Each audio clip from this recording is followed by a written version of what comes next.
শ্রীরাম, এই যে ঘন ঘন বিষম খাচ্ছে, আমার মনে হয় মা বুঝি আমার নাম করছে। এখনো কিন্তু বাবা বাংলায় প্রবাদ আছে, সন্তান দূরদেশে থাকে, ঘরে বসে পিতামাতার নাম করলে কোনো কোনো তিথি নক্ষত্রে বাবা সন্তান কিন্তু বিষম খায়। আছে না মা? এখনো কিন্তু প্রবাদ আছে, এমন এখনো হয়, তিথি নক্ষত্রে সন্তান দূরে থাকলে বিষম খায়। জয় রাধে। থাক বাবা থাক, ছোট মানুষ তো থাক। রাধে রাধে। তাহলে মায়েরা এখনো পর্যন্ত সন্তান বিষম খায় পিতামাতা ঘরে বসে নাম করলে, ঠিক তেমনি যেমন এহ জগতের পিতামাতা নাম করলে সন্তান বিষম খায়, তেমনি বিশ্বপিতা আমার গোবিন্দ যদি কোনো তার সন্তানের নাম ধরে ডাকে, সেও কিন্তু বাবা কণ্ঠের কাছে বিষম খায়। কখন দেখবেন কণ্ঠের কাছে ঘর ঘর করে শব্দ হয়, আমরা বুঝতে পারি এবার বিশ্বপিতার ডাক এসেছে, এবার যাবার সময় হয়ে গেছে। তা হ্যাঁ রে শ্রীরাম, এই দেখ আমি যে ঘন ঘন বিষম খাচ্ছি, আমি বুঝতে পেরেছি আমার মা মনে হয় না আমি করছে।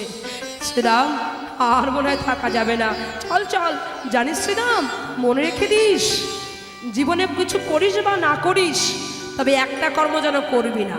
সেটা কি? আজও মাঝে আমাদের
মনে রাখিস, মা কাঁদানো ভালো নয় গো, মা কাঁদানো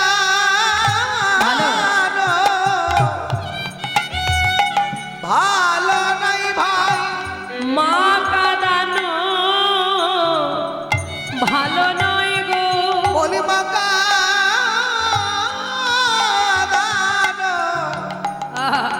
ভালো নয় গো, বলে মাঝে কত মাঝে কত মমতা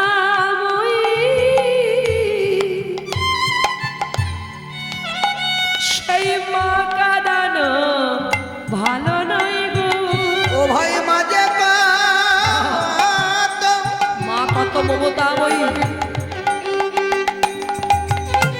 মাঝে কত মমতাময়ী,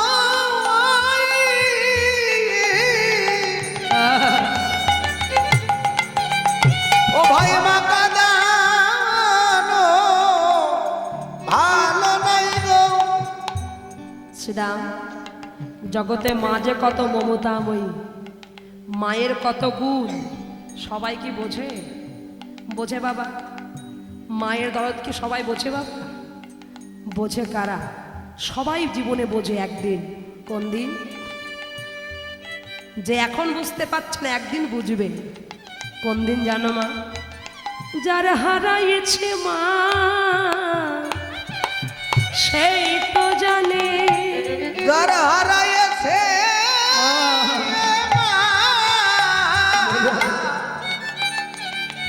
ও ভাই সেই তো জানে,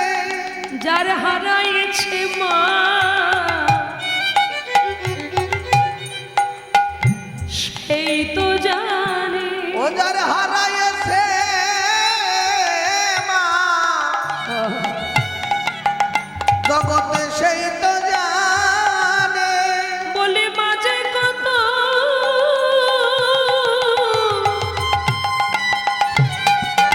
মাঝে কত দরদিনী হারাইছে মা সেই তো জানে বলি মাঝে কথা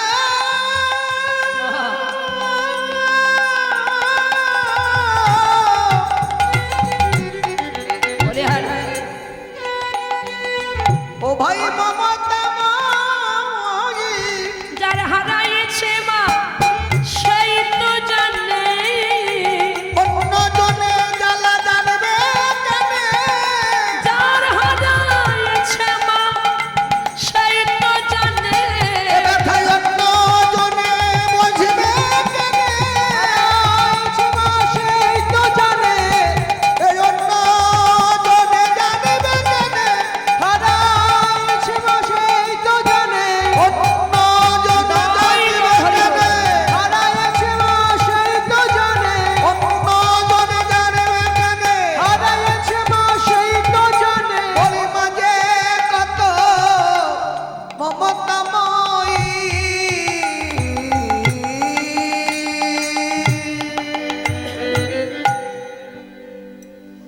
মায়ের বেদনা সবাই কি বুঝতে পারে মা মা যে কত মমতাময়ী মা যে কমন সম্পদ সবাই কি বোঝে বাবা মায়ের কলিজা যদি মাটিতে যাই পোতা তবুও বলবে আমার বাছা রইল কোথা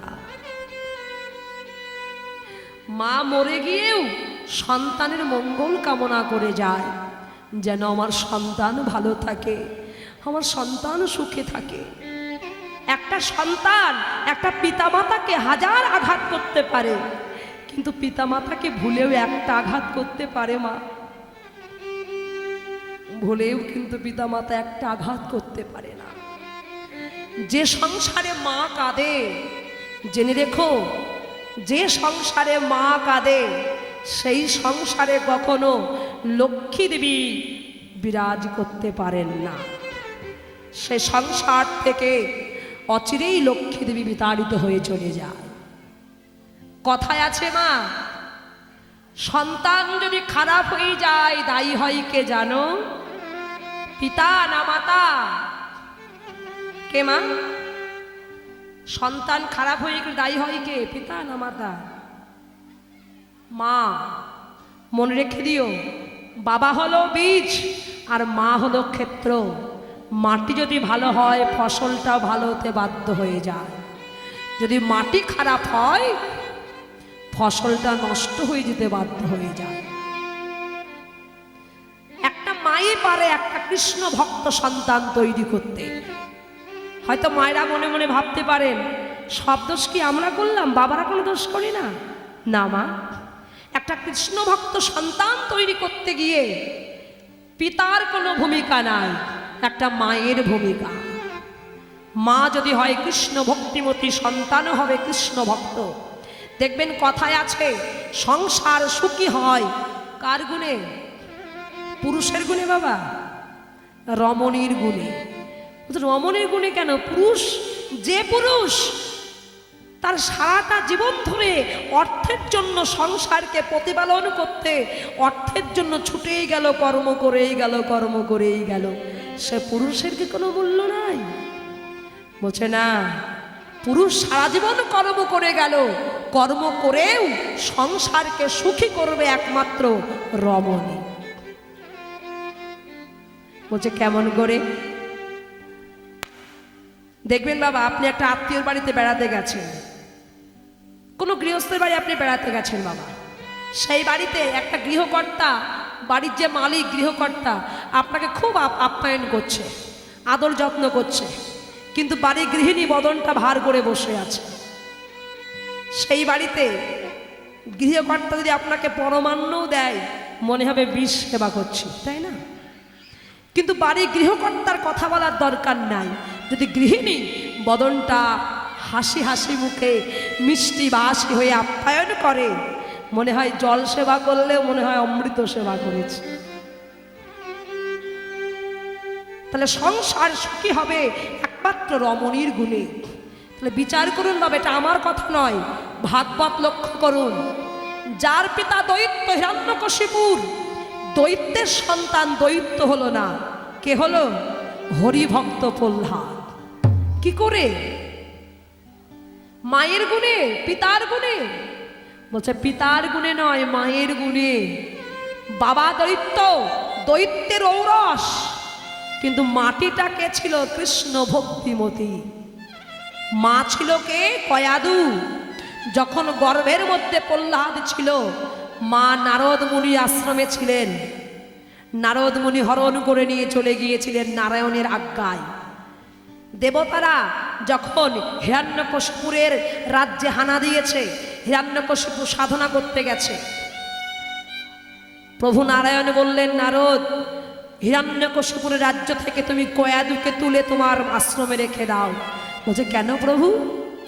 ওরা দৈত্য, ওরা সবাই মরে যাক, বংশ নাশ হয়ে যাক। বলছে না, কয়াদুকে বাঁচাতে হবে। কেন জানো? ওর গর্ভে আছে এই জগতের শ্রেষ্ঠ ভক্ত, যার নাম হবে ভক্ত প্রহ্লাদ।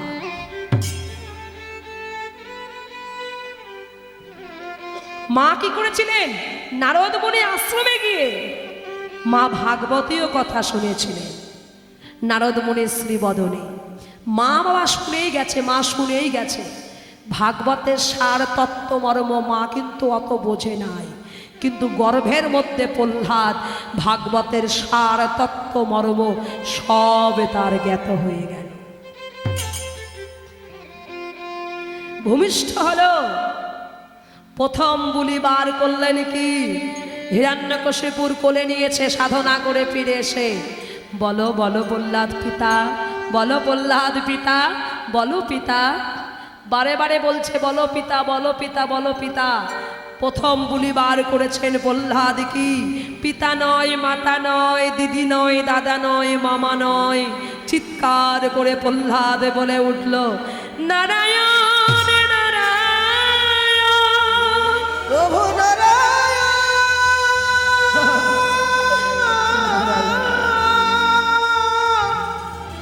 প্রভু নারায়ণ।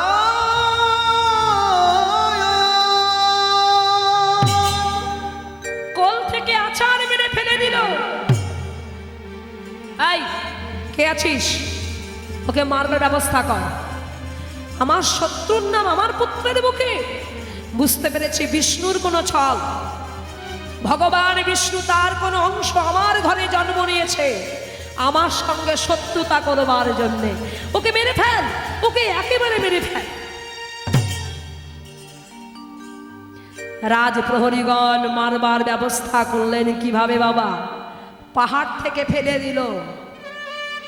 প্রহ্লাদের মরণ নাই।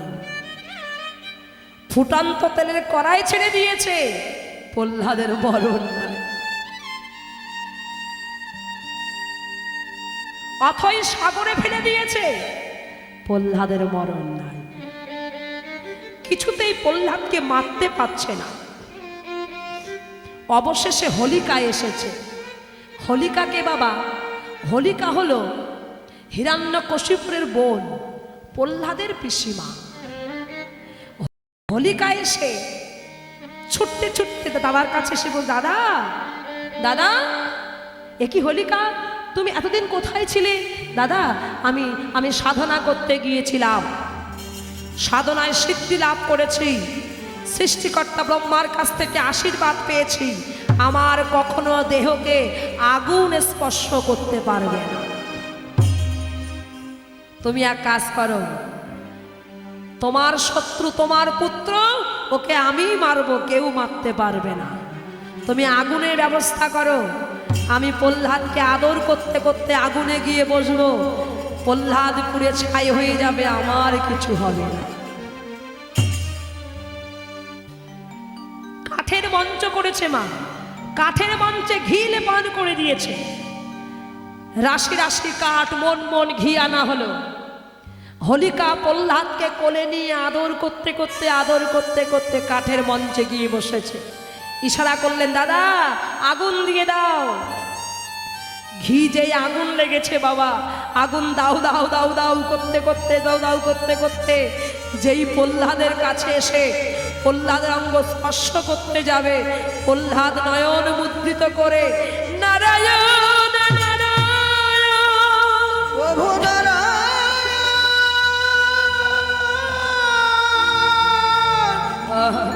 প্রভু নারায়ণ,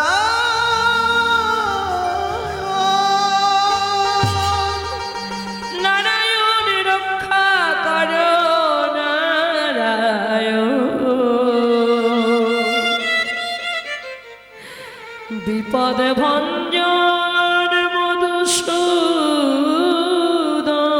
বিপদ ভঞ্জন মধুসূদন, রক্ষা করো হে প্রভু, হে প্রভু নারায়ণ। ভগবান সইতে পারলেন না ভক্তের নয়ন জল, দেখতে দেখতে হোলিকার গায়ে আগুন লেগে গেল। হোলিকা চিৎকার করছে, বাঁচা বাঁচা বাঁচা। হিরণ্যকশিপুর ভাবছে, এই কে চিৎকার করছে? আমার আমার বোন তো মরবে না, ব্রহ্মার কাছ থেকে আশীর্বাদ পেয়েছে, তবে কি প্রহ্লাদ? হ্যাঁ, প্রহ্লাদ বুঝি মরে যাচ্ছে।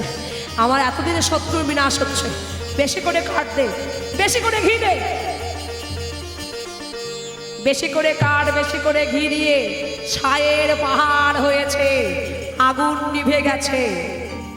অপেক্ষায় কখন বোন এসে সুসংবাদ দেবে। সময় চলে যায়, হোলিকা বেরিয়ে আসে না। সইতে না পেরে হিরণ্যকশিপুর বলছেন, হ্যাঁ রে দেখ তো, দেখ আমার বোন মনে হয় ক্লান্ত হয়ে ঘুমিয়ে পড়েছে, যা যা ভিতরে প্রবেশ কর। ছায়ের পাহাড় সরাতে সরাতে সরাতে সরাতে বাবা যেই মধ্যখানে গিয়েছে, মধ্যখানে রাজ প্রহরীগণ গিয়ে দেখে হোলিকা পুড়ে ছাই হয়ে গেছে। এখনো ওই গরম ছায়ের মধ্যে প্রহ্লাদ বসে বসে নয়ন জলে ভাসছে, নারায়ণ নারায়ণ নারায়ণ বলে ডাকছে।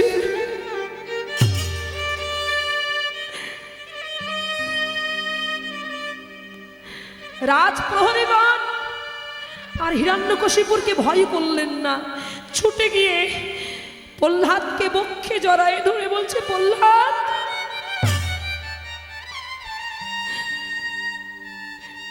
তুমি মরে যাও, তোমার এই কষ্ট সহ্য করতে পারছি না, এর থেকে তুমি মরে যাও। প্রহ্লাদ বলছেন, রাজ প্রহরীগণ তোমরা বোঝো না, তোমরা বোকা, তোমরা জানো না, ভগবান যদি মনে করে কাউকে বাঁচাবে, জগতে কারোর সাধ্য নাই তাকে মারতে পারে। ভগবান যদি মনে করে কাউকে মারবে, জগতে কারোর সাধ্য নাই তাকে বাঁচাতে পারে।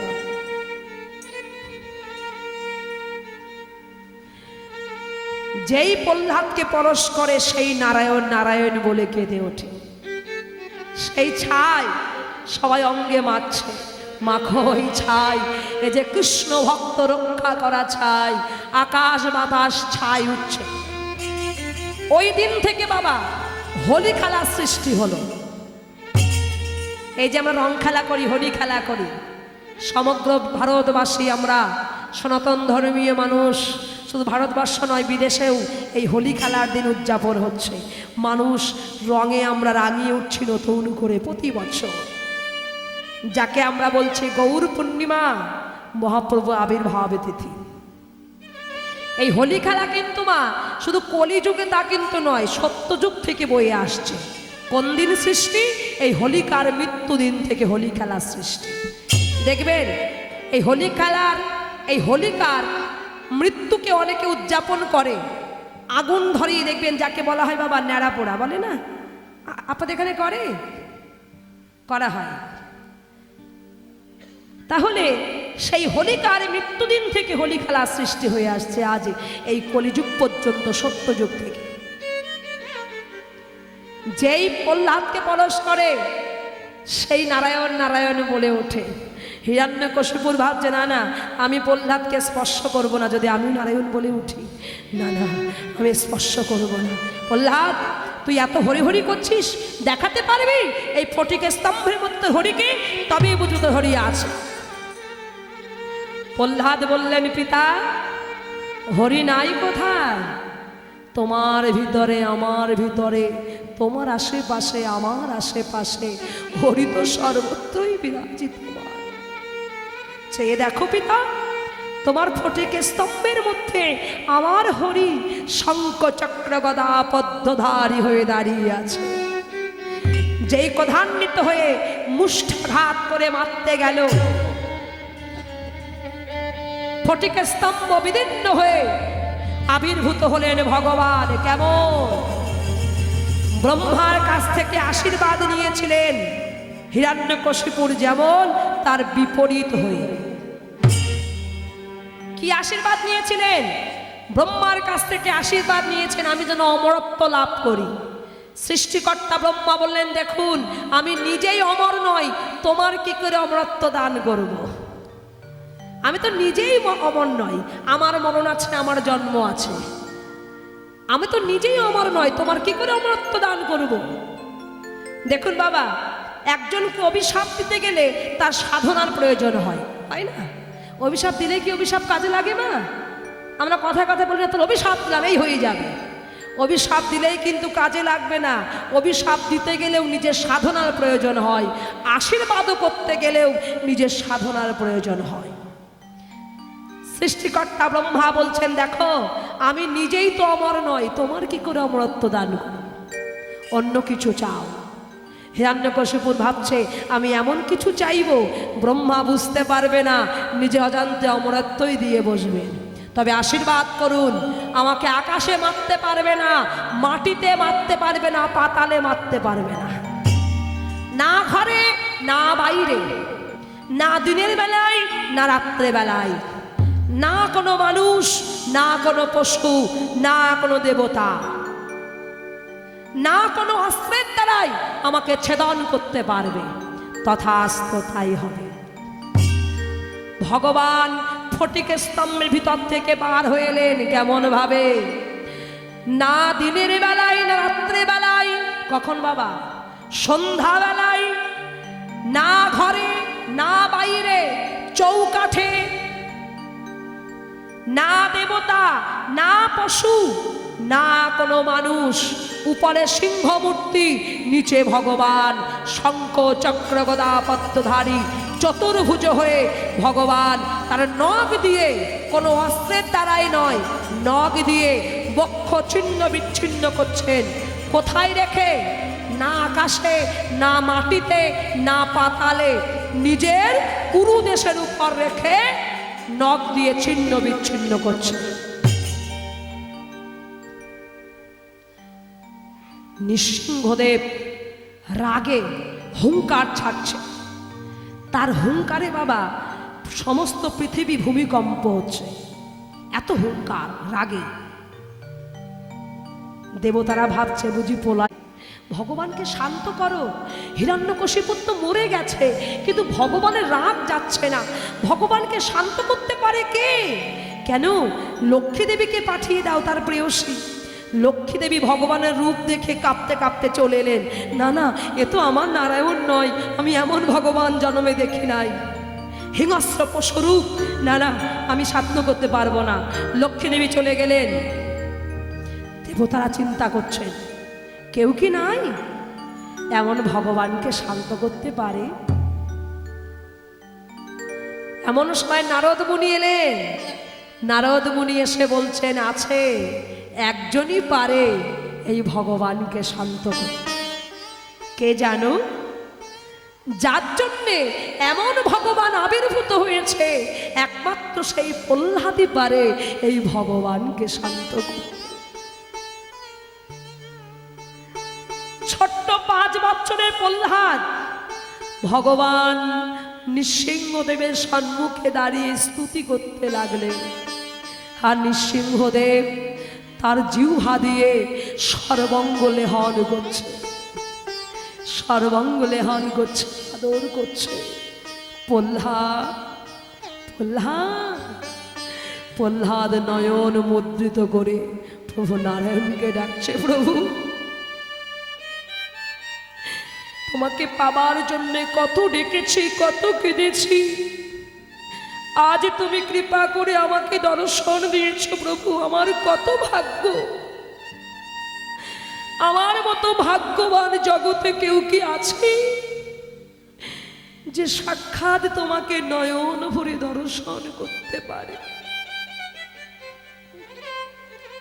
তোমার কি দেব ঠাকুর? তোমাকে দেবার মতো যে আমার কিছুই নাই। বলো ঠাকুর, তোমার কি দেব আমি? বলো একবার।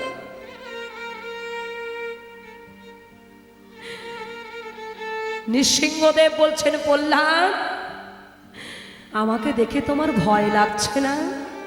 সবাই ভয় পেয়ে চলে গেল, তোমার ভয় নাই? ওইটুকু 5 বছরের বালক তুমি, তোমার ভয় করছে না আমাকে দেখে? প্রহ্লাদ বলছেন, ভগবান কোন সিংহের শাবক যখন তার পিতার কাছে থাকে, তার পিতাকে দেখলে সে কি ভয় পায়? তুমি তোমার বিশ্বপিতা, তোমায় দেখে কেন আমি ভয় পাবো ঠাকুর?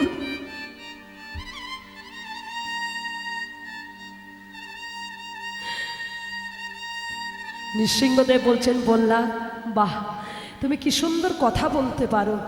আচ্ছা প্রহ্লাদ, প্রহ্লাদ তুমি আমার কাছে কিছু চাও? তুমি কিছু চাও আমার কাছে? তুমি যা চাইবে তোমাকে আমি তাই দেবো। বলো তুমি কি চাও? তুমি চাইলে এই শশাগরা পৃথিবী আমি তোমার নামে লিখে দিয়ে যাব।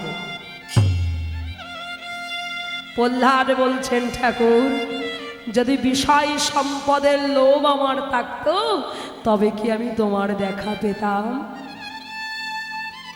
বিষয় চাই না, অর্থ সম্পদ আমি কিছুই চাই না। তোমাকে পেয়েছি, জীবনে যে তোমাকে পাই তার জগতে কোনো কিছু কি পাওয়ার থাকে ঠাকুর?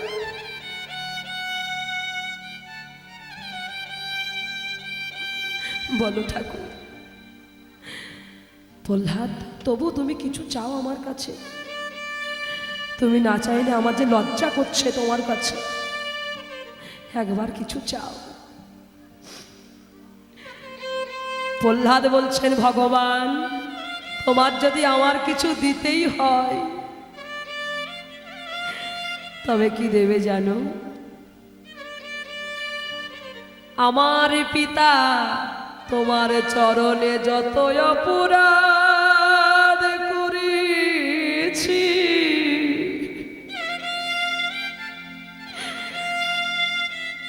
তোমার চরণ ধরে আমি মিনতি করি, চরণ ধরে আমি মিনতি করি, পিতার সকল অপরাধ তুমি ক্ষমা ক্ষমা করে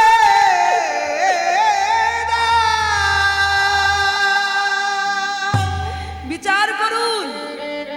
এই জগতে বাবা, যদি আমাদের সন্তানকে একটা বড় কথা বলি, সন্তান কি বলে?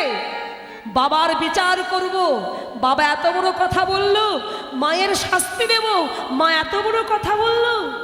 কিন্তু যার পিতা পাহাড় থেকে ফেলে দিয়েছে, যার পিতা আগুনে নিক্ষেপ করেছে, যার পিতা সমুদ্রে ফেলে দিয়েছে, সেই সন্তান ভগবানকে পেয়ে নিজের জন্য নয় পিতার মুক্তি কামনা করছে। এমন সন্তান কি জগতে আছে? এমন সন্তান কামনা করতে গেলে ভগবানের কাছে কতটুকু মায়ের সাধনার প্রয়োজন। মা কত কৃষ্ণ ভক্তিমতী হলে তবে সন্তানটিও তোমার কৃষ্ণ ভক্ত হতে বাধ্য হবে। বলো, কৃষ্ণ নামে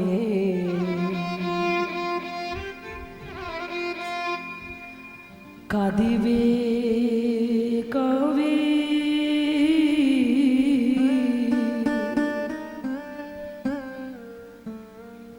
আমার পোড়া কৃষ্ণ নামে হরি বল, হরি বল, হরি বল। কাঁদবে কবে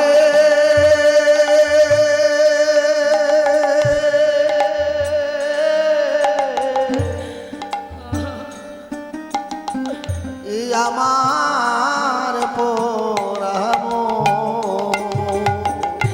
কৃষ্ণ নামে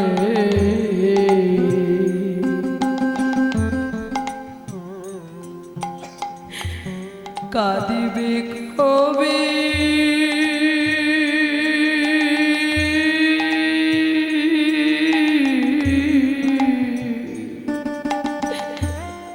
আমার পোড়াম ওই কৃষ্ণ নামে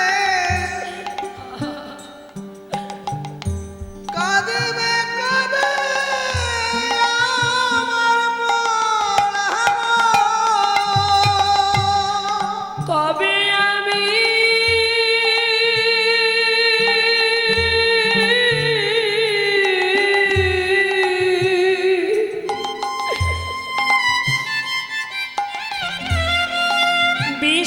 বিষাইছি রে ওই কবে আমি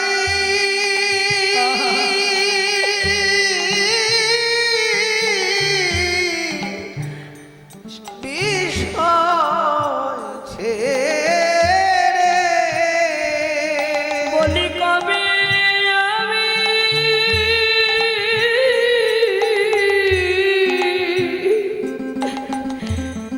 বিষাইছি রে ওই কবে আমি বিষয় ছেড়ে ওই যাব মধুর বৃন্দাবন ওই কৃষ্ণ নামে হরি বল হরি বল।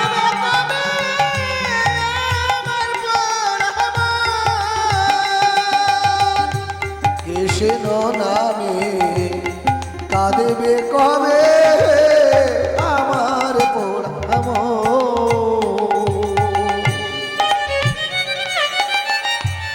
সময় চলে গেল, বেলা চলে গেল, কত পাষাণ বলে জল হয়ে গেল, কিন্তু আমার মন পাষাণ আজও কৃষ্ণ বলে কাঁদতে পারল না। বলো আর কবে কৃষ্ণ বলে নয়ন ছিল?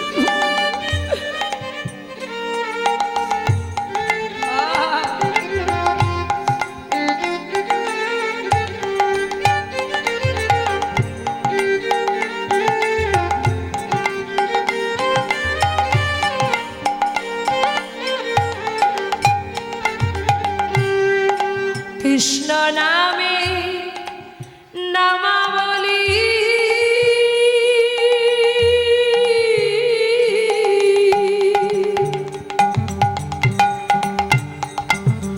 আমি পড়ব কবে গায়?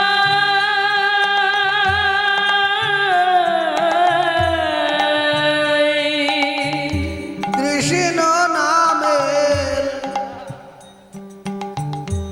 হয় নামা বলি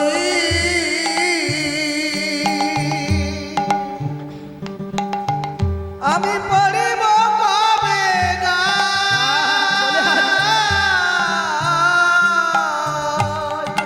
কৃষ্ণ নামে নামাবলী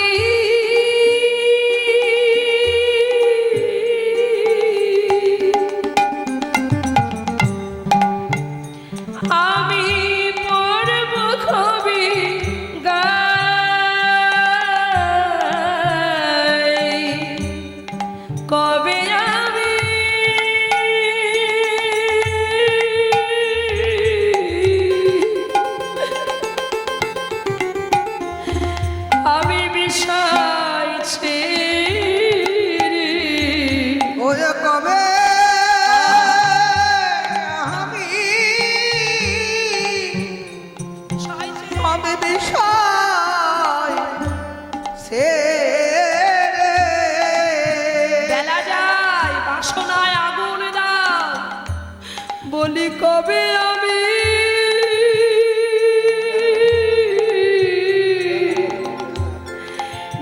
চাইছি রে যাব মথুরায়, ওই কৃষ্ণ নামটি পারের ওই সম্বল, কৃষ্ণ নামটি পারের সম্বল, কৃষ্ণ নামটি পারের সম্বল, ওই কৃষ্ণ নামটি পারের সম্বল, কবে পাব দর্শন। কৃষ্ণ নামে কবে কবে আমার পরাব, কৃষ্ণ নামে মানবে কবে,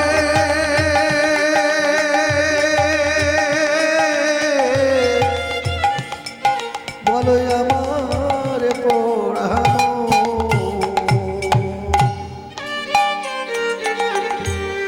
কৃষ্ণ আমার কালো সোনা,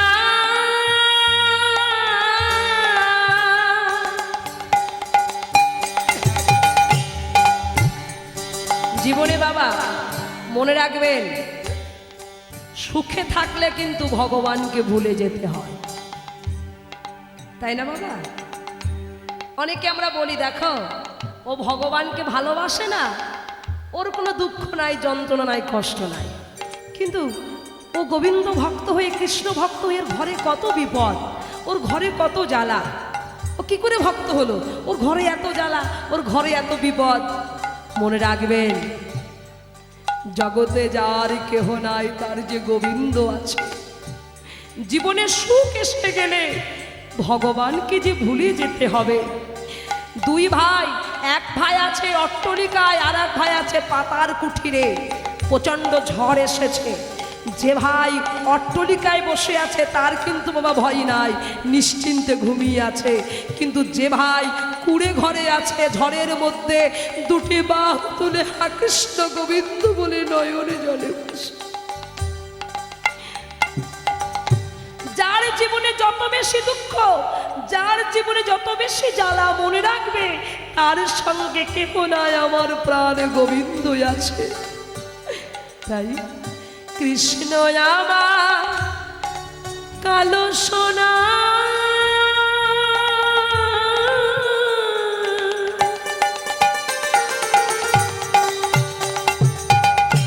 বনমালী সে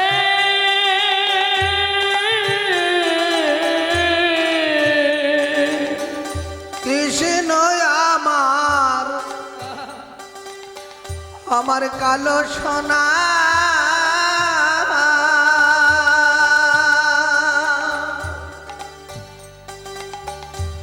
ওই বনমালী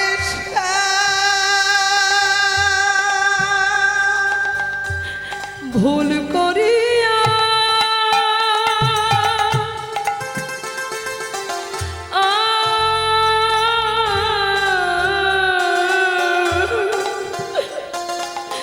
আমি একদিন তো ওরে ভুল করিয়া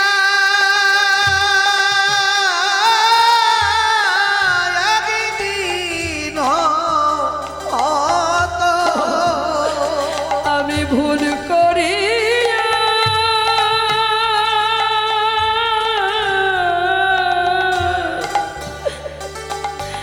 একদিন